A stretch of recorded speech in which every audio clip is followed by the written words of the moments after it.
Hello, my absolutely beautiful Pisces friends, and welcome to your horoscope for September of 2023, where Pisces this month, the energies get moving. That's very exciting.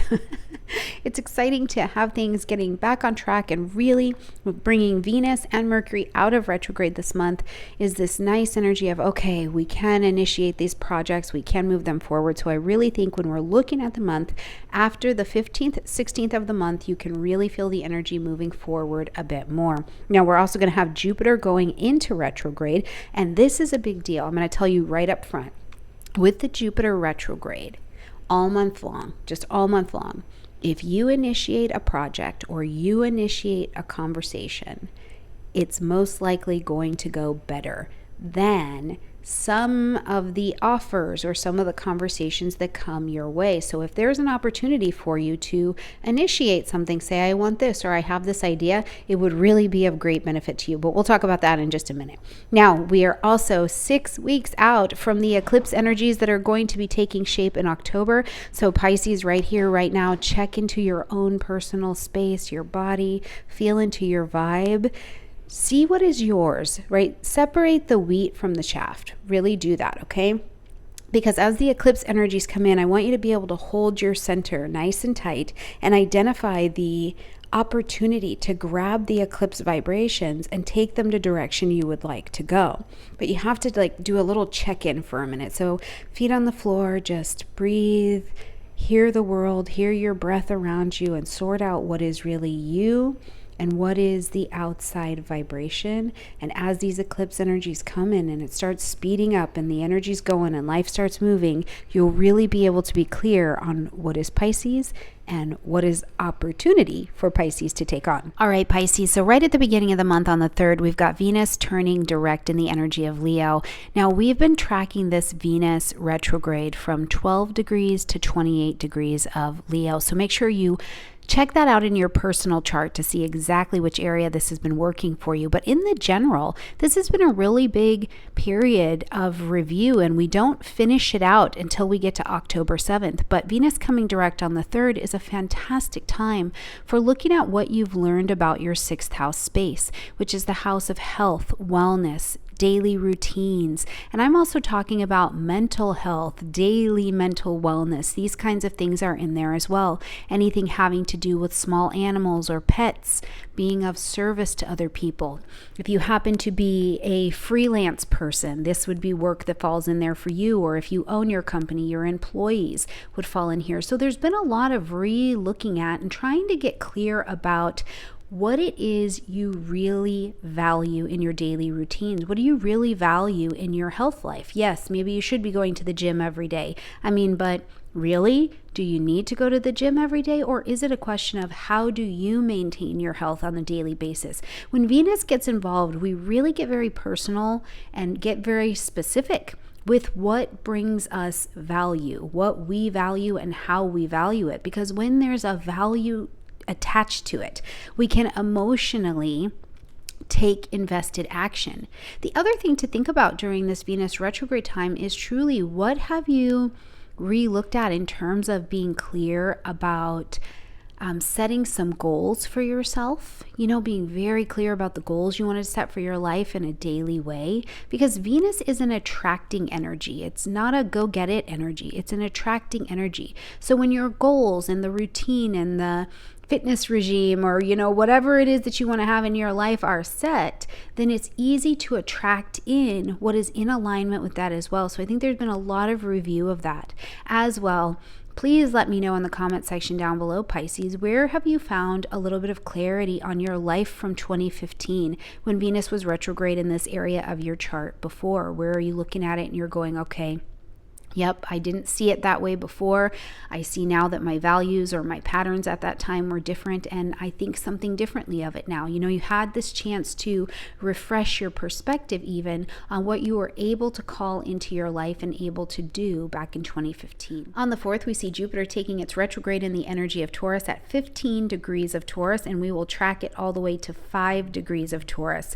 Now, this lights up for you your 3rd house space. This is a place of communications. So one of the things I was thinking about for you, Pisces, looking at the horoscope is the 3rd house could have expanded quite a bit. Maybe you have conversations going with cousins, siblings, family members, people around you. The network is getting bigger. You're having to have some more grounded conversation about resources and things like this. But it could have all been a lot. Jupiter is a lot. So as Jupiter is retrograding now, between now and December and now and March of 2023, when we see Jupiter fully leave that post-retrograde shadow time, it's really about cutting back. It's trimming the fat of everything that has come in. You've had a lot of information, a lot of perspectives.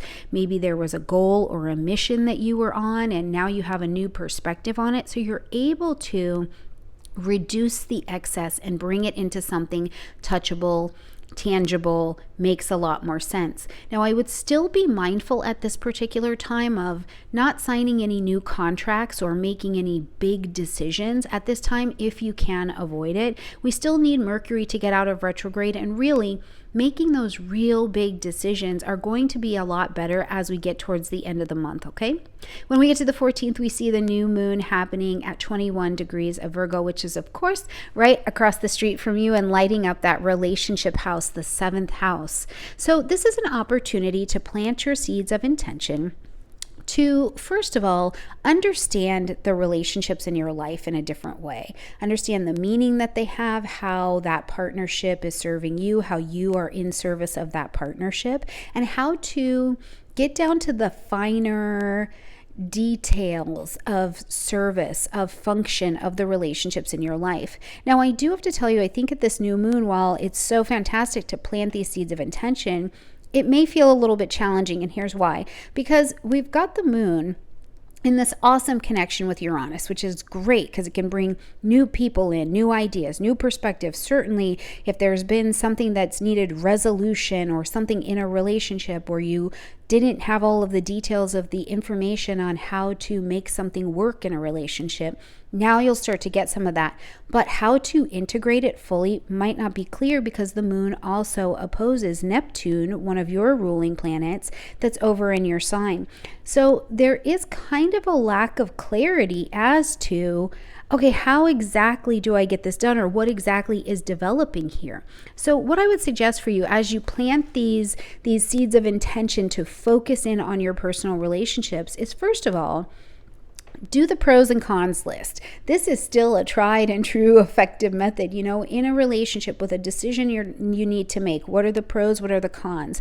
Virgo likes to write, likes to get things on paper, loves to make a list. Virgo loves to make a list. So if you can make a list, you might be able to see the wins and the losses, see the positives and the negatives at this time with a decision that you need to make in your relationships. It'll also help just kind of do a mind sweep. That's a feature of the Virgo energy that can sometimes be challenging as well, is that it's all kept in the head, and we need to get it down to earth, okay? Also, when we get to the 15th, just a day later, Mercury, the ruling planet of Virgo, will be coming out of retrograde, and this can, as the month goes on, bring more and more and more clarity to the conversation, to the communications you're having, to decisions that need to be made. And this is because Mercury, being of the mind, of communication, it's been flipped backwards. So it can be, the conversation can be a little off, and everybody is involved in it. So nobody's exempt from it. So you might be like, whoa, hold on. I mean, I really am trying to share something with you that's very important, and you're not receiving me, or I'm not receiving you, or I don't have clarity and discernment about what is the priority. So as Mercury comes out of retrograde and we move towards the end of the month, you'll have more and more and more clarity in your relationships about what actually needs your attention and your action. On the 23rd, the sun's going to move into the energy of Libra, lighting up your 8th house space. Now, one of the first things I think is fantastic to do is to go back into your life last year at this time. What was happening in your intimacy and your assets? What was happening with your partner? What was going on with your partner's money? What was going on with feeling like you had some peace and some balance? Maybe something needed justice at that time. Were there ideas or a plan that was happening and unfolding last year, and now you can say, okay, a whole year later, here's how my social life has changed that actually brought that plan to fruition. It's a great time to just take a look at this area of your chart. Now, on another note, I do think that with the sun here, it is a fantastic, fantastic next 4 weeks to detox whatever does not belong in that 8th house, okay?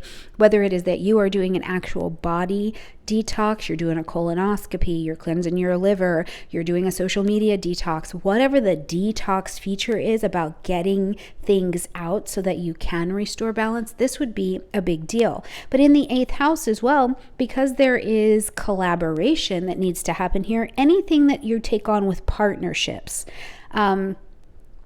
can have a more beneficial outcome, or at least can potentially be gone about in a more peaceful way. Libra really doesn't want all the drama. There's a little bit more peace and harmony in trying to get things done so that everybody's ending in pretty good shape. Also, the ruling planet of Libra is out of retrograde, so there is a little bit of help here in finding best situations to win-win for everyone. Now, as we're going to close out the month on the 29th, we've got a full moon happening at 6 degrees of Aries, lighting up your 2nd house. Now, the full moon is asking us to end something, acknowledge something, or to make an adjustment or a course correction in some way, okay? So one of the things I think about in this 2nd house vibration is that also we've got the nodes traveling here.